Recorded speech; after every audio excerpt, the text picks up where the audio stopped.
Hare Krishna, my dear ones. Sakto. Natapos na yung mga chanting na iba. Thank you for joining our morning japa session. Again, that is 5:30 to 7 o'clock in the morning. We are advising everyone if they could and you have the atmosphere na mas maririnig naman, you could open your mics. So we could have the association of chanting, not just via Zoom, but also we could hear each other na mga Japa sessions natin, the vibrations. Also, if you could open your cameras, that would be wonderful. So welcome to our Srimad Bhagavatam study, the Monk in the Middle podcast. And you know the drill.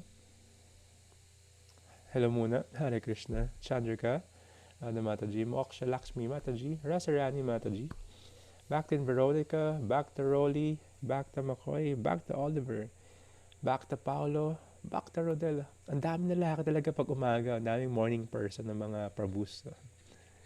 Back to Chantal. Okay, si back to Rolly pa. Hare Krishna. Back to Milka, back to Riza. Sing yan. Hare Krishna.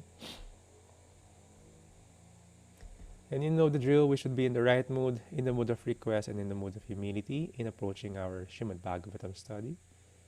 So join me as we recite the invocation mantras.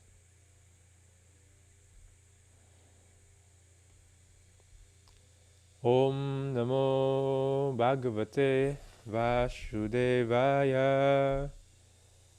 Om Namo Bhagavate Vasudevaya. Om Namo Bhagavate Vasudevaya. Narayanam Namaskritya Naram Chaiva Narotamam Devim Sarasvatim Vyasam Tajo Jayam Mudirayet Nashta Prayashu Abhadreshu Nityam Bhagavata Sevaya Bhagavate Utamas Loke Bhaktir Bhavati Naistiki. I offer my obeisances to the Supreme Personality of Godhead, Vasudeva. Before reciting the Srimad Bhagavatam, which is the very means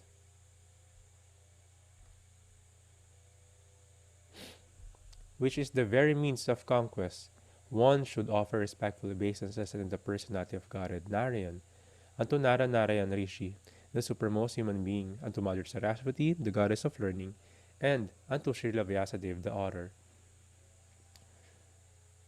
By regular attendance in classes on the Bhagavatam and by rendering of service to the pure devotee, all that is troublesome to the heart is almost completely destroyed, and loving service unto the personality of Godhead, who is praised with transcendental songs, is established as an irrevocable fact. Hare Krishna.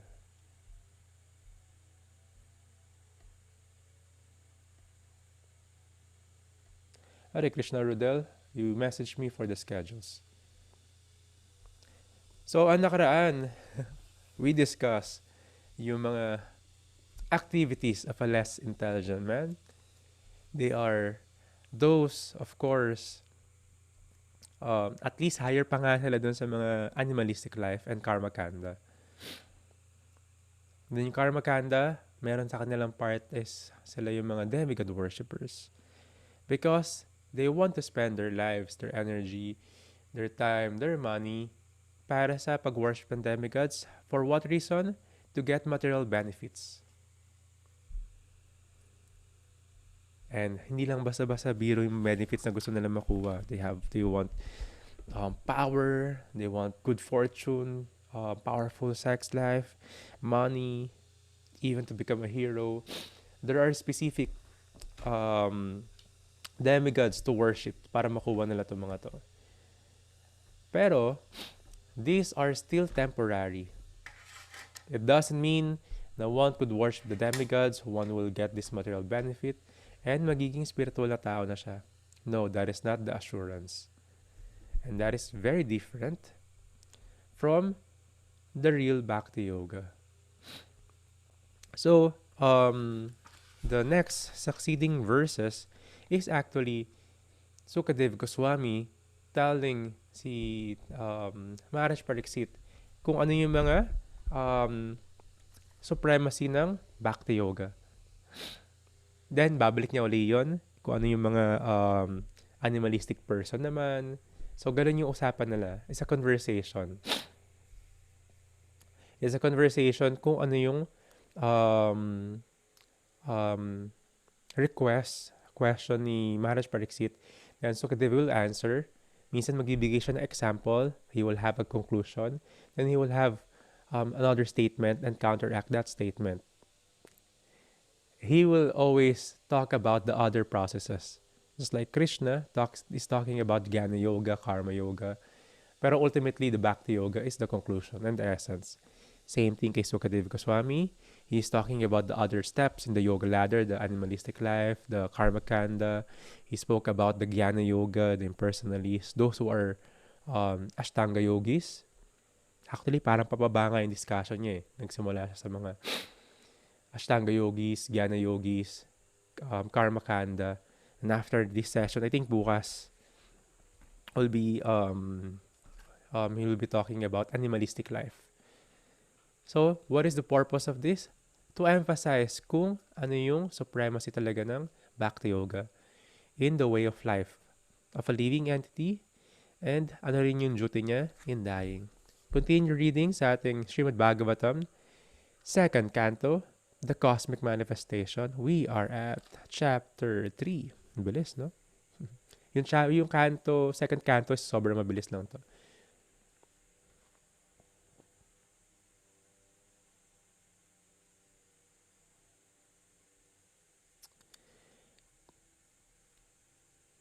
Text number 11. Translation. Anyway, chapter 3, the pure devotional service, yung title ng chapter natin, and text number 11. All the different kinds of worshippers of multi-demigods can attain the highest perfectional benediction, which is spontaneous attraction unflinchingly fixed upon the Supreme Personality of Godhead, only by the association of pure devotee of the Lord. Yan, Rodel Prabhu, if you want some schedule, ask me directly. So you can focus on, and others could focus on the classes. Purport. So, Sir Prabhupada, I have mentioned here na yung mga tao could have only yung unflinching fixed attraction kay Krishna only by devotional service. Not other way around. You cannot approach Krishna by approaching the demigods or having a good fortune or magkaroon ng money. It's not the way papunta kay Krishna. Remember, Bhakti Yoga or the process of Krishna consciousness is easy and free. Kasi you don't have prerequisite para magawa yun. The only way para makuha mo yung process and paano maka-enter dun sa realm ng pagpunta natin sa Krishna consciousness is only by association sa isang devotee. We are at chapter 3, verse 11, Naimi. Yan. So only by association sa devotees. Bhakti comes from Bhakti. You cannot get Bhakti from other processes. You cannot get Bhakti by pranayama, by breathing exercises, tapos love mo na si Krishna. Hindi ganon. You can get Bhakti kapag na-associate ka dun sa mga devotees who have this Bhakti. Just like our process of Krishna consciousness, after the Shraddha, we have the Bhajana Kriya and we have the, what do you call this? Association, sadhu sangha. And by studying and reading Srila Prabhupada books, we will have our association with Srila Prabhupada. Because si Srila Prabhupada, ito yung ecstasy niya. Habang nandun sa stage ng pure love kay Krishna, sinulat niya yon. Yan. Sinabi mi, yes, I sent you already all the Srimad Bhagavatam ebook. You can back read in our PM. Yung personal na message ko sa'yo. Lahat andon.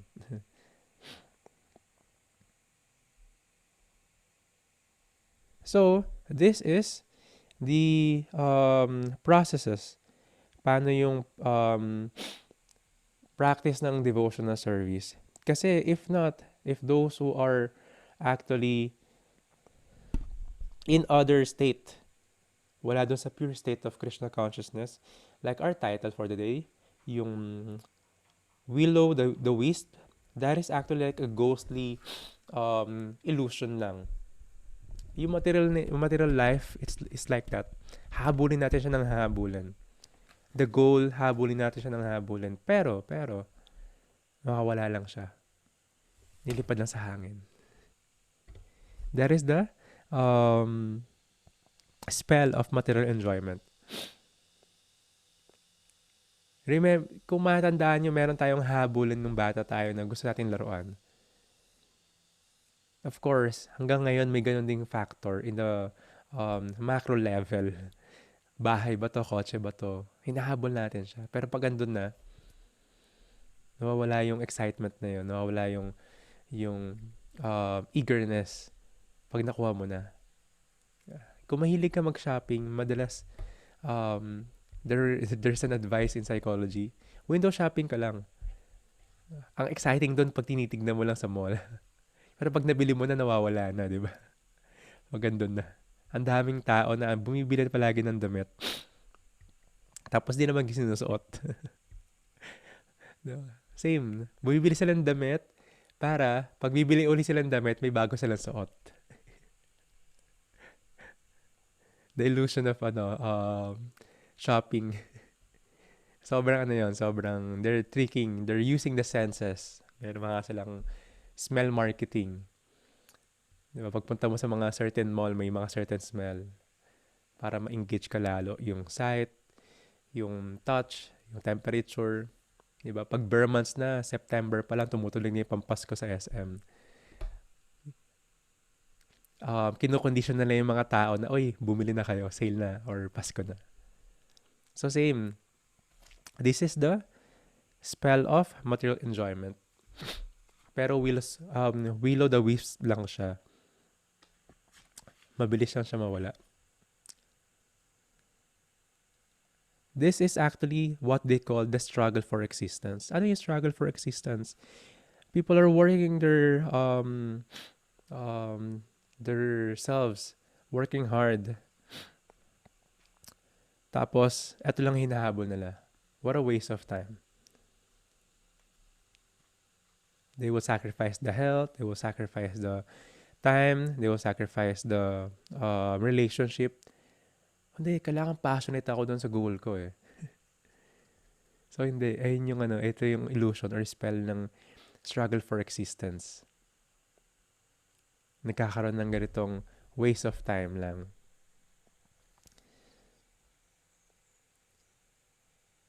And people, actually, in our history, ang madaming plan makers. Sabi ni Sri Prabhupada, the history of the universe is full of such plan makers, and many kings and emperors come and go, leaving a plan-making story only. Ang daming plano sa buhay ng mga tao. Punta ako sa moon, punta ako sa Mars, punta ako sa iba-ibang lugar, iba-ibang creation. Pero it is just like plan making. After some time, wala na yung mga emperor, wala na yung mga plan maker na yon. Sayang lang. People will spend money, people will spend time. Imagine may mga bumibili ng land sa moon. Yung mga multi-billionaire, bibili sila ng land sa moon. It's a big scam. Diba? Ang yaman siguro ng mga gumagawa nun. Diba? Bili ka ng land sa moon, anong gagawin mo doon? Tapos, hindi pa nakakapunta doon, diba? You just want to secure something, someplace. It's a big, a nice way, a nice scheme para maging mayaman. Benta ka ng lupa sa ibang planets. Gawin mo, pupunta tayo sa Mars. Sino gusto ng doon, lupa doon. Per square meter, ito yung price. Diba? then you're gonna work hard for that money, or kung di ka naman nag-work hard for that money, gonna put a lot of effort and time. Diba? It is only a false, ito sabi nga propa dito, false advertisement for selling land on the moon. Diba? The puff-up scientists or gross materialists cannot live there. Even yung nagbebenta ng lupa doon, hindi naman sila nakatira doon eh. Madalas di pa sila nakakapunta. Again, it will go back doon sa philosophy. Anong purpose? Ba't mo gusto pumunta doon? For what? To exploit the nature there? Or mag-sleep, mate, defend, and ano ka lang, eat ka lang doon?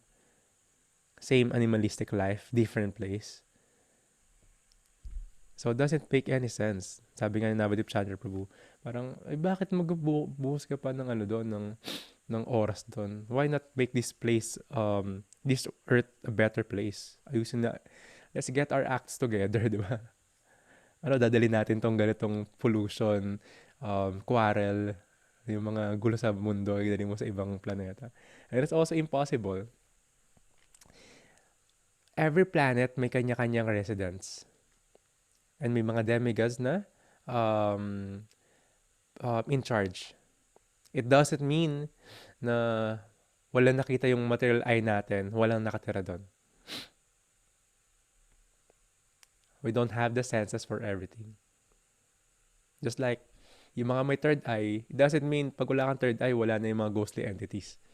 We just don't have the third eye. Same thing. Very basic principle. Because we have limited senses. The function of the senses natin.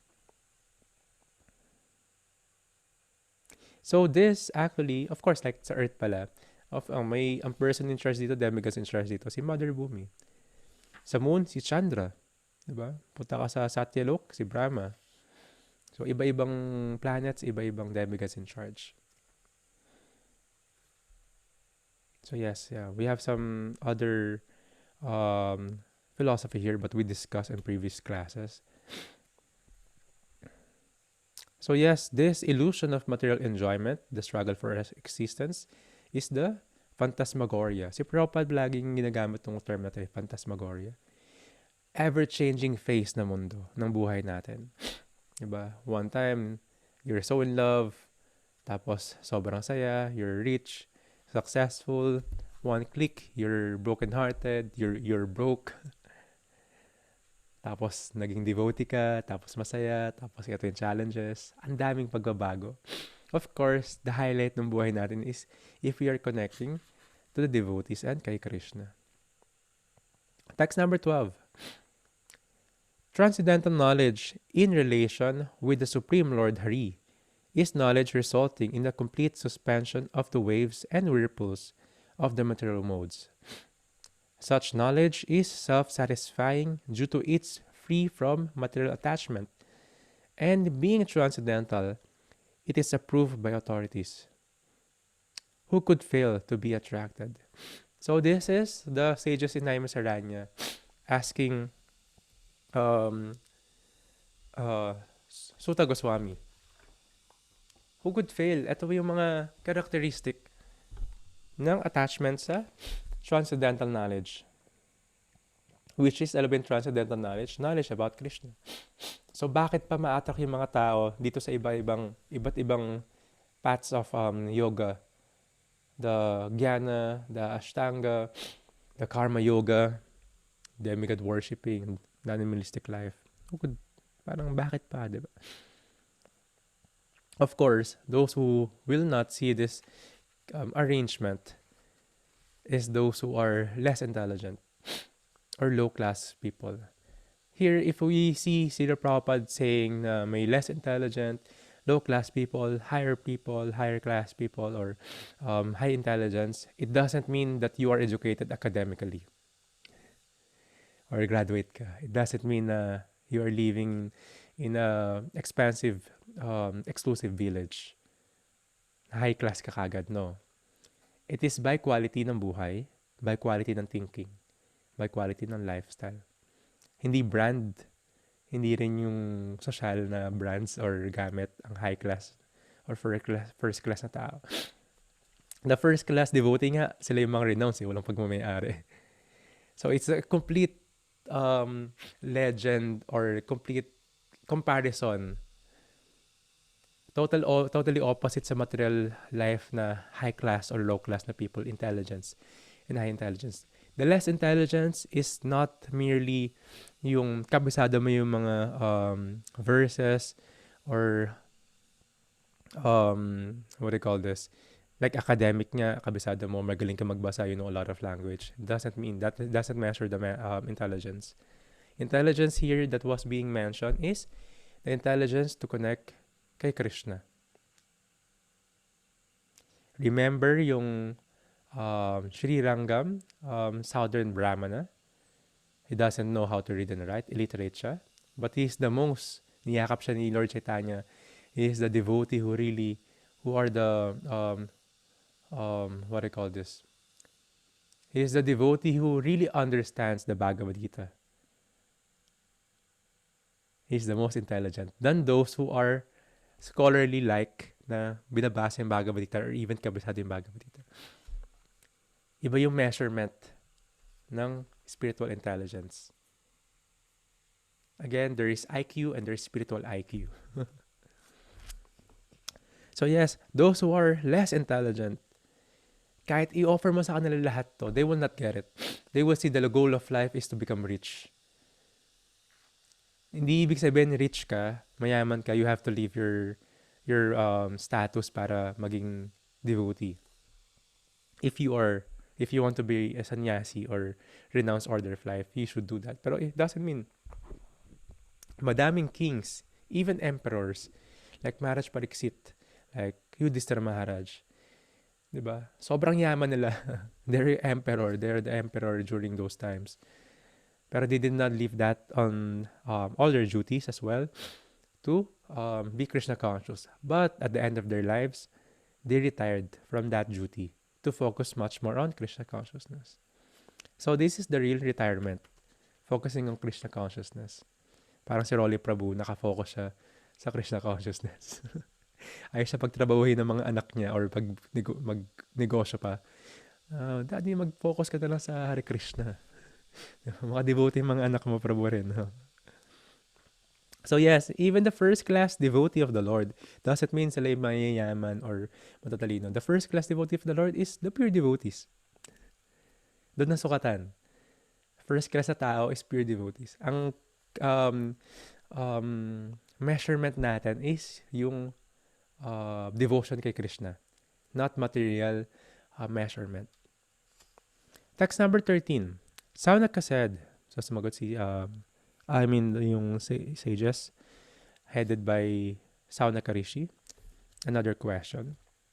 The son of Vyasadeva, Srila Sukadeva Goswami, was highly learned sage and was able to describe things in poetic manner. What did Maharaj Pariksit again inquire from him after hearing all that he had said? One quality of a devotee here is being poetic.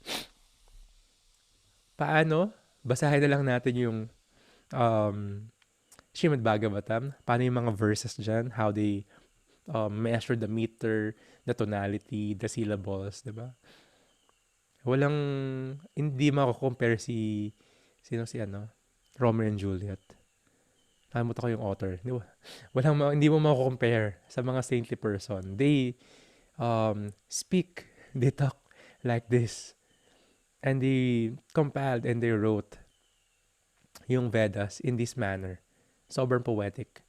And it, anak ni Vyasadeva si Sukadeva Goswami. So, he was even described by the Naimisaranya sages and specifically Saunaka Rishi na sobrang poetic si Sukadeva Goswami.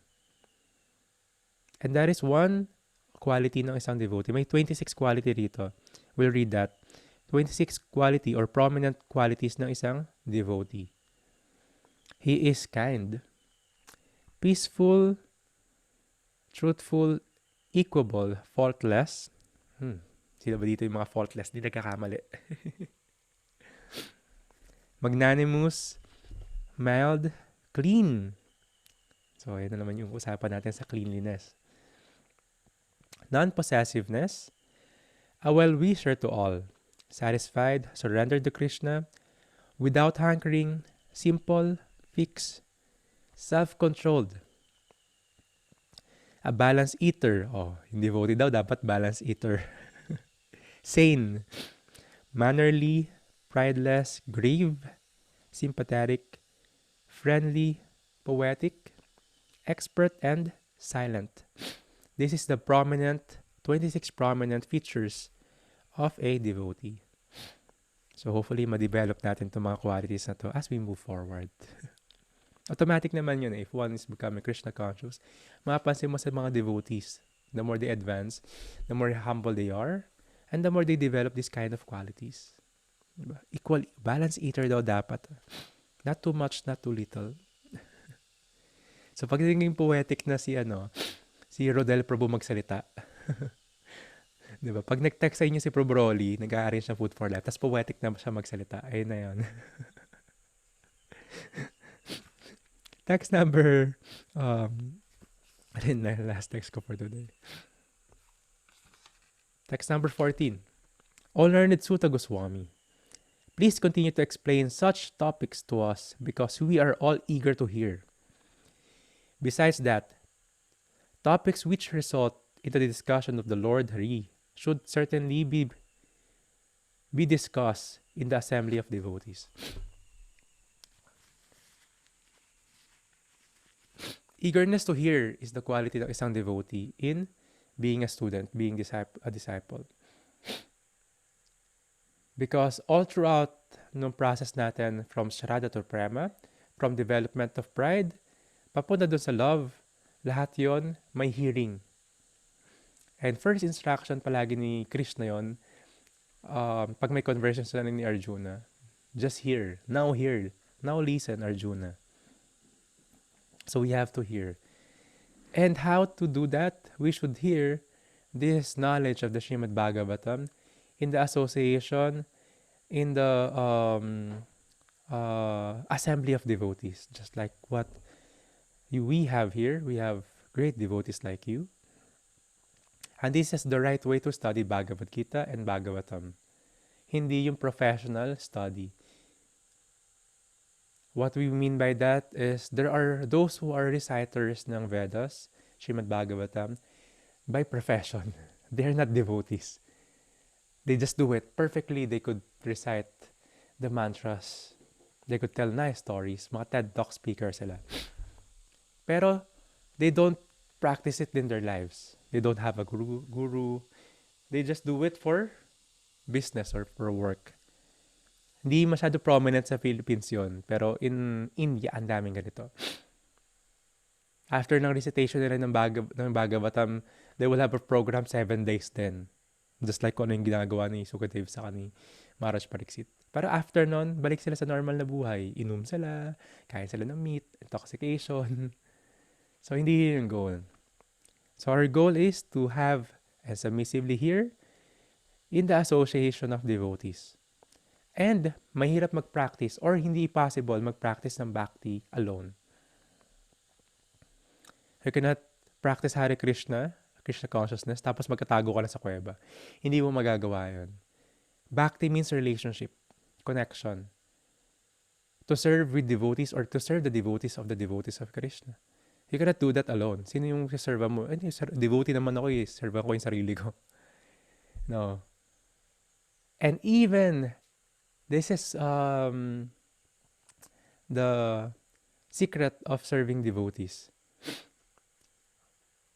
Devotees are not perfect.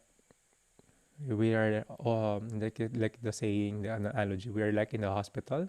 Kanya-kanya tayong sakit.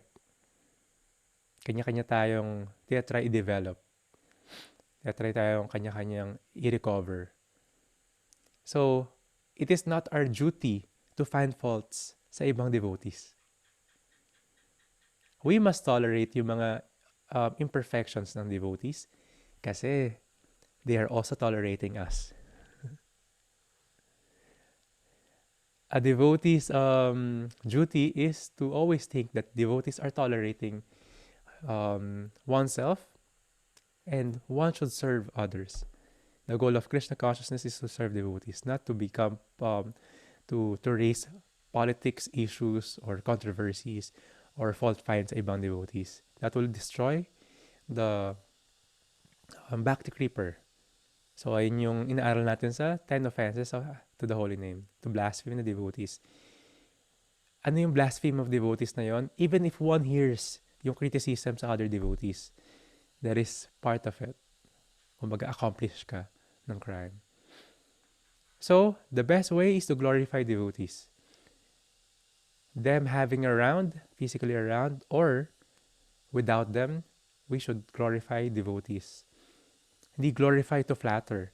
We maximize kung ano yung mga glories nila. If they, alam ba, they're not very well-versed sa mga scriptures, but they serve very well, they cook very well for the Lord and for the devotees, and devotees are very pleased. Then glorify that. Maximize or magnify yung mga glories ng devotees.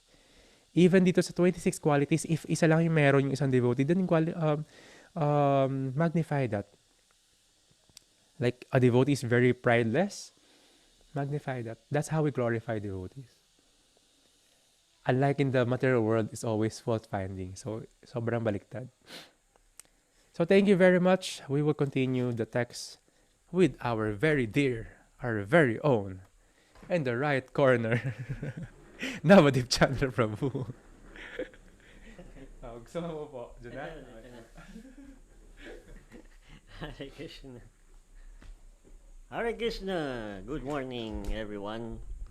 So, we are here in Radhacharan's villa.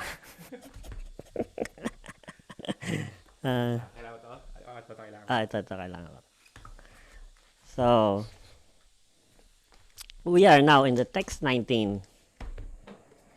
15. Yes, 15.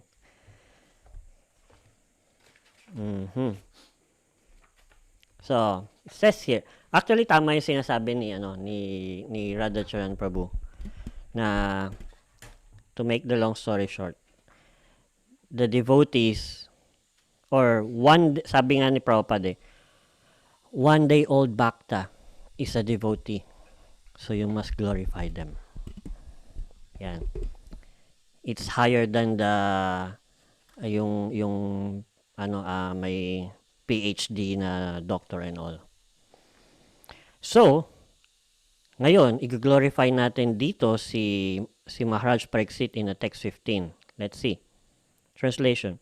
Maharaj Pariksit, the grandson of the Pandavas, was from his very childhood a great devotee of the Lord. Even while playing with dolls, he used to worship Lord Krishna by imitating the worship of the family deity. Kita nyo? Bata pa lang si Maharaj Pariksit. Yun yung consciousness niya. Ngayon, actually, sabihin na rin natin yung text 16 kasi almost parehas yun eh. Sukadev Goswami, the son of Vyasadeva, was also full in transcendental knowledge and was a great devotee of Lord Krishna, son of Vasudeva. So there must have been discussion of Lord Krishna, who is glorified by great philosophers and in the company of great devotees. So yon, halos parehas sila kasi bata pa lang, exposed na sila sa Krishna Katha. Makikita mo yung family ni Maharaj Pariksit is yun nga, nagpi-play siya ng dolls and used to worship the Krishna by imitating. Meaning, yung amongst the family niya is doing that. Sabi nga daw sa atin, hindi daw yung mga bata o yung mga anak natin is hindi daw nila, actually hindi tayo nila masyadong napapakinggan. Pero nakikita nila tayo. Meaning, kung ano yung ginagawa natin, nakikita nila, then yun yung the best na teacher by example. Na kung ano yung gagawin natin, yun yung gagayahin nila. Sabi nga Pagka, yun lagi sinasabi ni Radhachan Prabhu na kung nakikita ka laging nagse-cellphone, tapos babawalan mo yung bata na mag-cellphone, eh talagang medyo mahirapan tayo. Pero kung nakita ka nilang nagbabasa, imitate nila yon. Ma-incline din sila sa pagbabasa. So, in that way, hindi tayo masyadong mahihirapan na pasunurin sila kung ano yung gusto nating gawin. So, laging sinasabi nga ni Prabhupada, yun, teach by example. And then, dito naman, sa text 17, both by rising and setting the sun, decrease the duration of life of everyone, except one who utilize the time by discussing the topics of all good personality of Godhead. Ito na, hina-highlights talaga dito yung hina-highlights dito yung glories ng Krishna Katha. Ganon ka-importante yung Krishna Katha. Kasi kung hindi, yung mind mag-aano talaga siya maghahanap siya ng ikakabisi niya.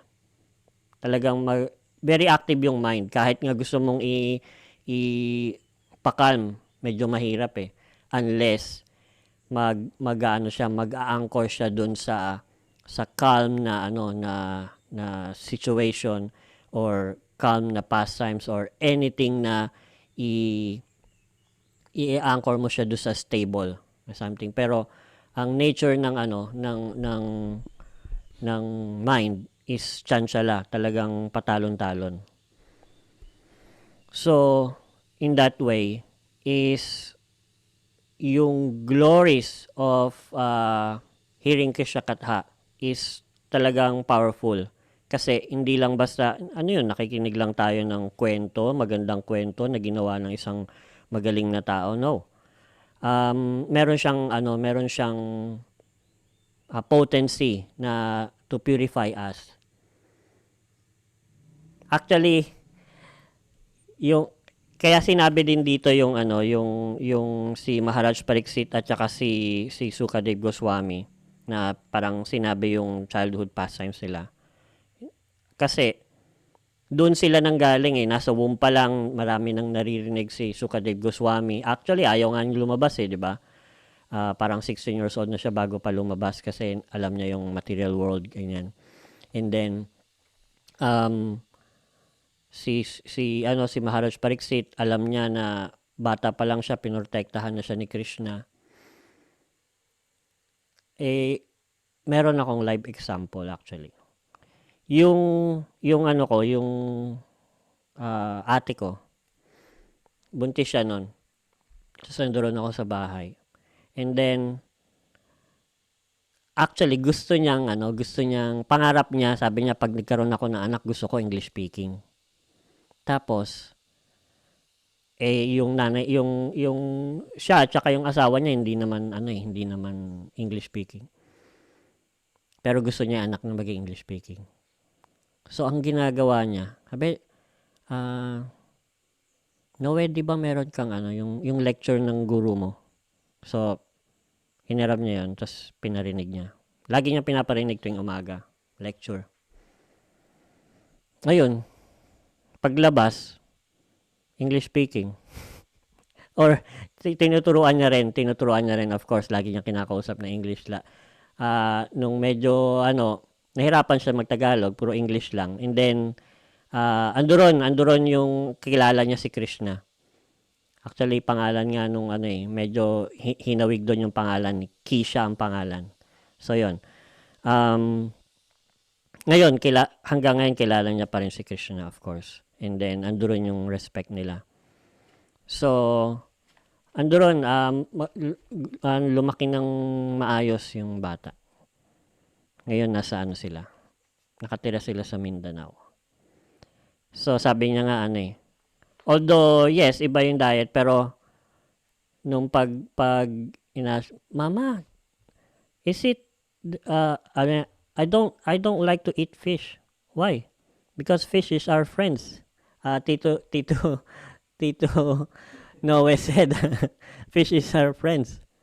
So, we don't eat our friends. So, ganun. So, yun, ma-influence mo yung bata habang bata pa lang. We can teach them how to become Krishna conscious in any little way. Matatandaan nila yon actually. So ngayon, yun nga, nasa na tayo? Yun, both rising and by setting the sun decrease the duration of life. And everyone except one who utilized the time by discussing topics of all good personality of Godhead. Sabi nga ni Prabhupada is yung ano daw, yung days and nights ng tao is like sand on the hourglass. So in the hearts of the devotee who hear about Krishna blossom the desires to forget Maya and awaken their relationship with Krishna.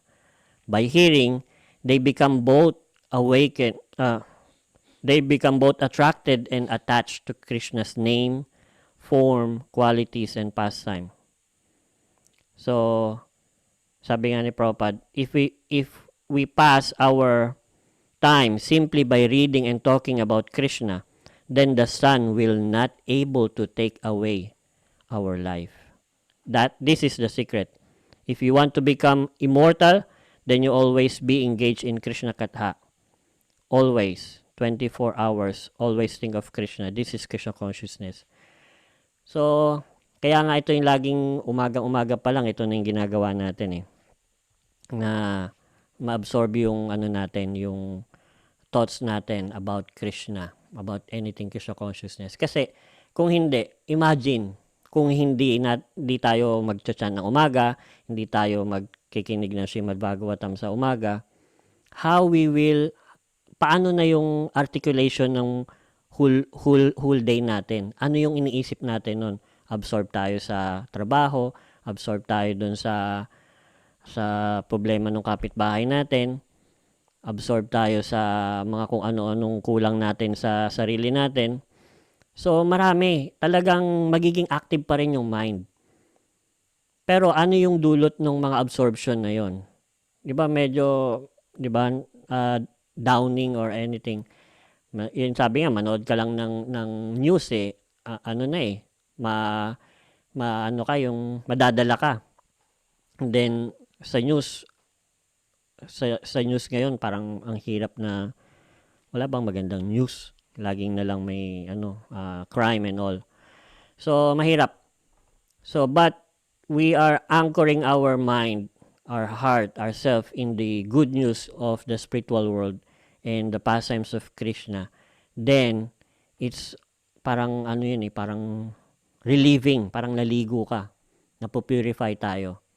So, and then, sabi nga is, kung nasan yung mind natin, andoon tayo Andoon tayo. And then sabi nga, kung ano yung iniisip natin, yun tayo. So that's why we always try not only think na positive, na basta iniisip mo lang na positive. No. The best positive way we can think of is about anything about Krishna. Anything about the pastimes of Krishna.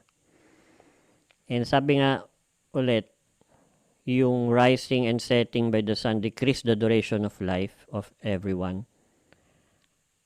Merong dyan yung Brahma Muhurta, kaya nga tayo inire-recommend na magising ng umaga para mag-chant ng holy name.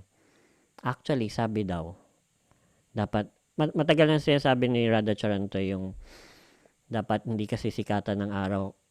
Dapat gising ka na bago pa sumikat yung araw. Kasi, in a scientific sense, is pag sumikat na yung araw at tulog pa tayo, yun, nakukuha yung imbis na, kunyari, ang total na nakaalat sa atin na lifespan is 80. Pero yung every hour na yon na hindi tayo gumising at ano to, hindi tayo nakagising at tulog pa tayo at sumikat na yung araw. Every hour na yon is nababawasan na yung normal na should be 80 age of 80 nababawasan yon. So, kumbaga, sabi, at saka isa pa yon, kung yung oras na yon ay nagpaulan si God o si Krishna ng blessing and all at tulog pa tayo, ay kawawa naman tayo. Sorry naman. So, kailangan gumising na tayo. And sabi nga, ano yun? Yung wise man? Yung early, yung magigising ka ng umaga? Ayan. Early. Anyway. Yan. Gusto pa rin i-pull out. Mamaya pag naalala ko ha. Pero kung pag naalala nyo, pwede nyo sabihin. So, 18. Text 18. Yun, bago tayo sa text 18, ang gusto kong isang sabihin pa dyan is yung glories nga ng ang actually hina-highlight dito is glories ng devotional service eh. So, isa yung Krishna Katha sa devotional service. Bakit na lang ganun talagang parang yun yung buong buhay ng devotee na devotional service? Because tayo gagalaw at gagalaw pa rin. Kahit hindi devotional service, talagang yung mind, yung body is mag-work pa rin dito sa material world. Pero yung result nga nun is different kasi yung work na dito sa material world is binding. Ngayon, it's always in the cycle of birth and death, yung samsara nga. Ayaw na natin yan eh. So ngayon, ina-anchor natin yung sarili natin sa Krishna Katha. In order for us to be absorbed in spiritual world or in the pastimes of Krishna. Pag hindi, is, yon binding. Bakit? Bakit hina-highlight talaga yung devotional service? Kasi, yung, how to say it, yung body na to, actually, is the only purpose is devotional service. Sabi ni Prabhupada. And sa scripture. Bakit? Kasabihin ko na naman yung story ko yung sa ano ako sa nasa hospital ako. Habang andun sa hospital, inabot ako ng 23 days sa hospital. Yung mga katabi kong na sa bed, dalawa namatay na. Iniisip ko ako na susunod. Ngayon, ang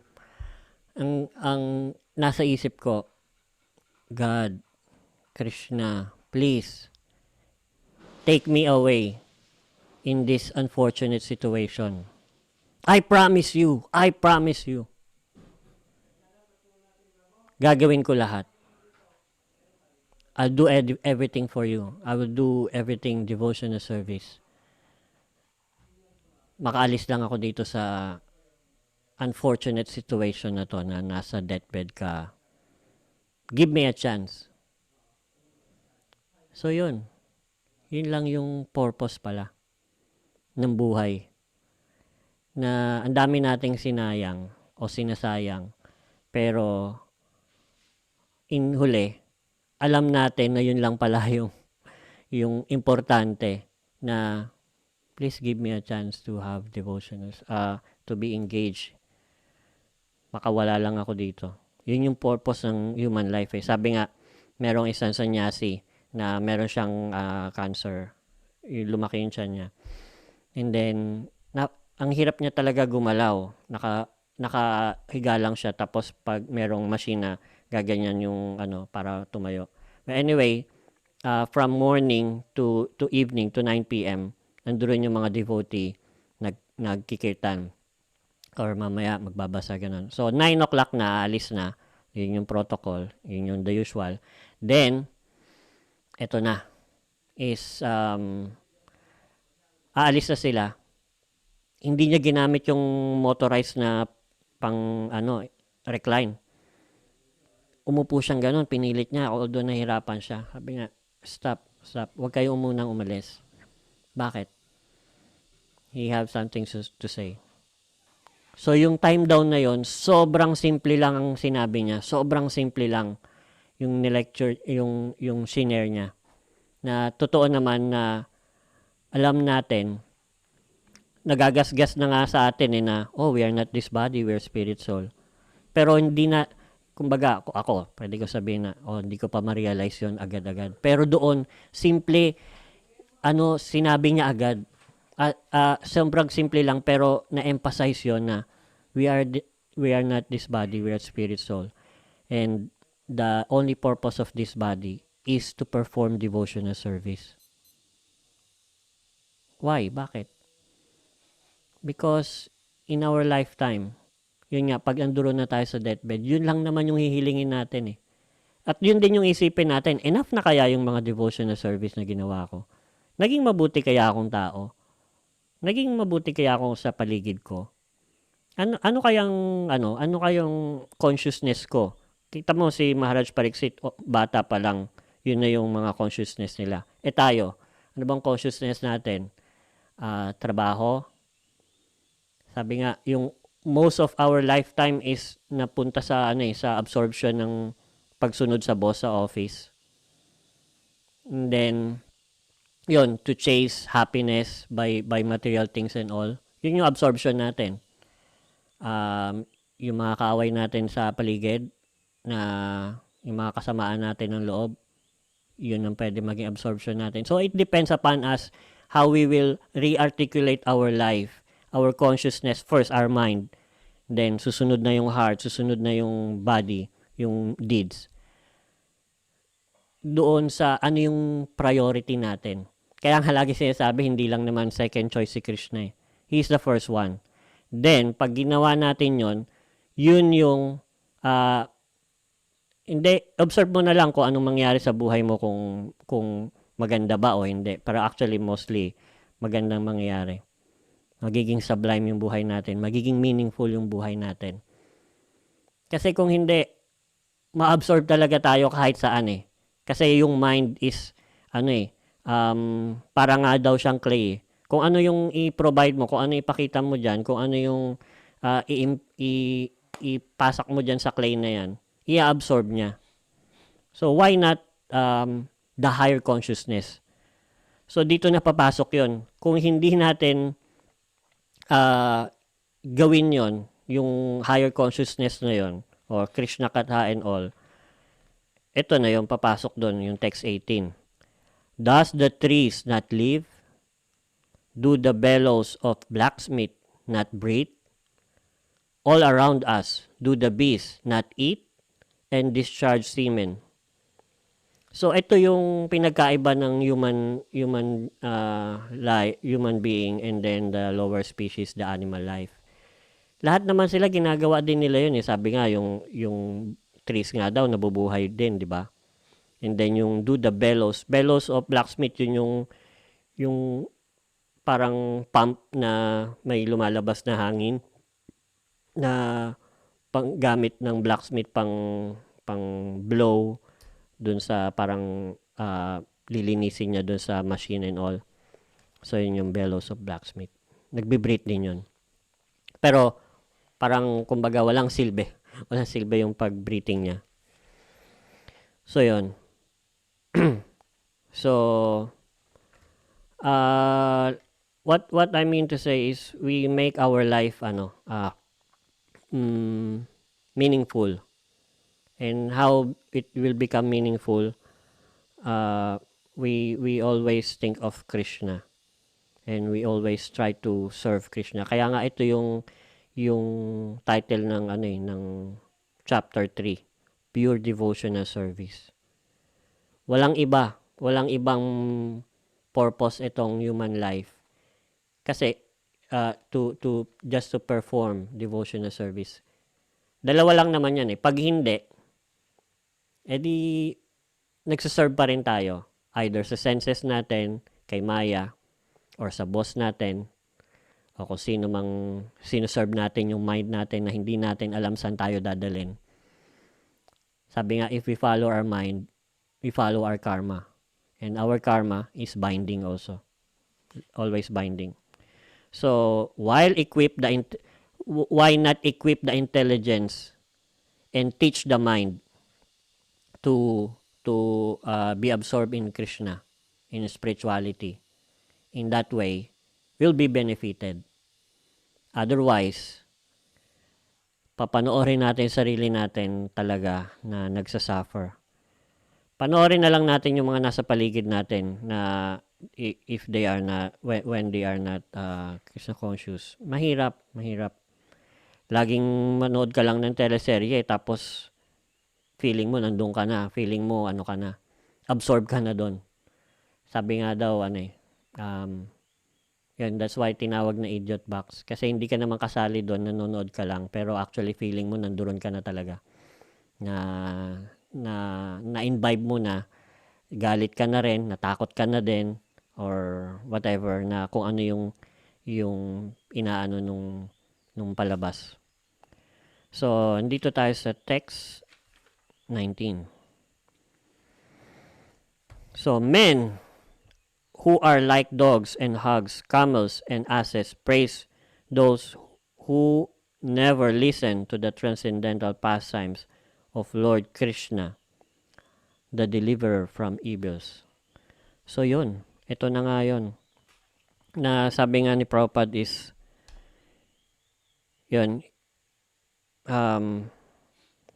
hearing about Krishna is the only purpose of human life. Those who do not so are no better than animals. Certainly, someone may choose to argue this point. Many people have good qualities, and others praise them for their deeds.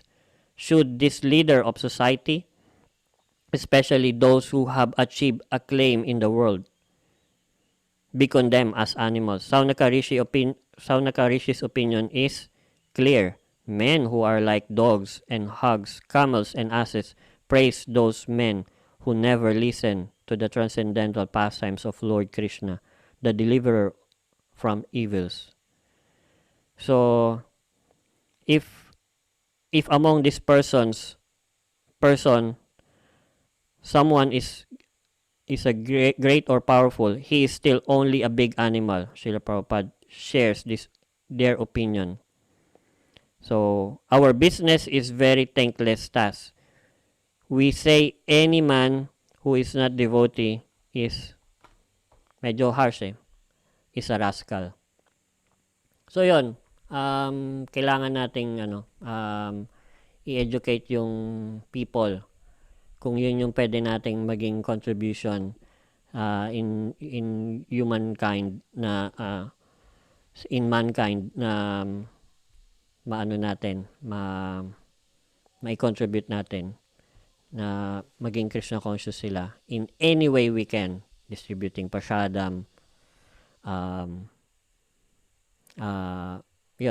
distributing holy name, Krishna Katha, or just be good to them, and then they will see the devotees are kind, and they will have the chance to ask, why are you like this in despite of all nangyayari sa mundo? So, in that way, we're contributing. Okay, thank you very much. That's it for now. Grantaraj, Shrimad Bhagavatam Ki Jai. Okay, please. Thank you very much, my dear ones. Maraming salamat. And I'll be in Manila after the class this morning, 9 to 10. And if you wish to have bundle of books, let me know. And we could be, if we still have time, we could meet in Manila. Thank you very much. Please chant your rounds, finish your rounds, and be Krishna conscious. Maraming salamat. Chandrika Radha Mataji, Moksha Lakshmi Mataji, Rasarani Mataji, Makoy Prabhu, Oliver Prabhu, Paolo Prabhu, Rolly Prabhu, RJ Prabhu, Sir J Prabhu, Daming lalaki sa umaga, no? Oo nga, galing. Jonah Mataji, Milk, and Bhakti Naimi. Hare Krishna. Thank you very much. Have an awesome day. Ayan, early to bed, early to rise makes one healthy and wise. Ayun, Di galing ba? talaga. Ayun yung hinahanap mo. Early, ayan. Ayan, sinagot pala nila. Ang galing, ang dami pala sumagot eh. Oo, yan. Salamat. And those who are watching din sa ating Facebook Live, thank you very much. See you. Ano ba yung Wednesday? Wednesday. May class ba siguro, Manage? Oh. 8 o'clock? Ayun, tingnan nga, may class ba? Para sabihin, i-announce na natin. Tingnan natin kung may announcement. Parang wala, no? Wala nag-message. Baka wala. Sige, follow up ko kayo sa group chat natin. Thank you, bye-bye.